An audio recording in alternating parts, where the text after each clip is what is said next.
Hello বন্ধুরা, তোমরা সবাই কেমন আছো? আশা করি সবাই খুব ভালো রয়েছো, আমিও খুব ভালো রয়েছি। তো আজকে সতী মায়ের মেলা সম্পর্কে একটু কিছু বলবো আমি না, বলবে আমার হাজবেন্ড। তোমরা কিছু ফটো দেখে তো বুঝেই গেছো।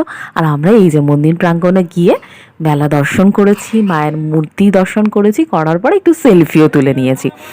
এই যে হচ্ছে মন্দিরটার এই ডালিম গাছটি হচ্ছে 500 বছরের পুরাতন গাছ। এখানে তোমরা যদি ঘোড়া বাঁধো, যেমন এই ভদ্রমহিলা বাঁধছেন, তাহলে তোমাদের মনস্কামনা পূর্ণ হবে। এবার আমরা মন্দিরটা দর্শন করে মন্দিরের ভেতরে আরো অনেক ছোট ছোট মন্দির রয়েছে, সেই দিকে সামনে এগিয়ে যাচ্ছি। দেখো কি সুন্দরভাবে রিনোভেট করেছে, কত সুন্দর লাইট দিয়ে সাজিয়েছে, কি ভালো লাগছে দেখতে। আমার তো খুব ভালো লাগছে। এটি কল্যাণী ঘোষপাড়া স্টেশনে নেমে পূর্ব দিকে 10 মিনিটের হাঁটা পথেই তোমরা পেয়ে যাবে। আর মন্দির প্রাঙ্গণে দেখো একটা ঘন্টা রয়েছে, যেটা আমি বাজিয়েছি, এবং আমাকে দেখার পর আমার ছেলে বাজানোর জন্য উঠে পড়ে লেগেছে। এই দেখো বাজাচ্ছে।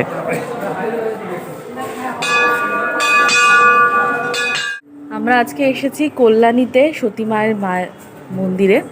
কি একটা বলছিলে? এই মন্দিরের সব থেকে যেটা বড় ইতিহাস বাবা, সেটা হচ্ছে স্বামী বিবেকানন্দ যে শিকাগোতে বক্তৃতা দিতে গেছিল, এই মন্দিরের যে এই জায়গার যে সে সময় কর্মকর্তা ছিল, তারই শিকাগোতে যাওয়ার কথা ছিল বক্তৃতা দেওয়ার জন্য।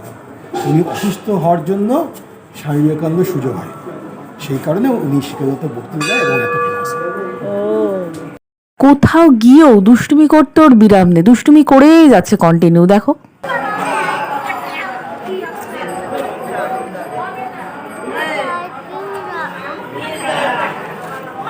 কি অবস্থা, দেখো সব সময় বায়না, শুয়ে পড়ছে। দেখো দোল উৎসবের দিন থেকে এখানে মেলাটি শুরু হয়, কিন্তু আমরা গিয়েছি 4 দিন পরে।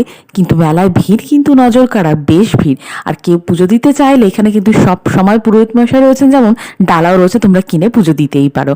আর এই যে রয়েছে তার সাথে সংলগ্ন দুধ পুকুর, এর মাহাত্ম্যও বিশাল।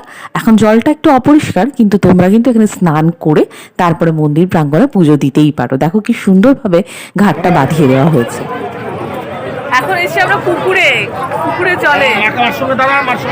মার সঙ্গে দাঁড়া, আমি জল আনছি। জল আমি দাঁড়া, আমি জল আনছি।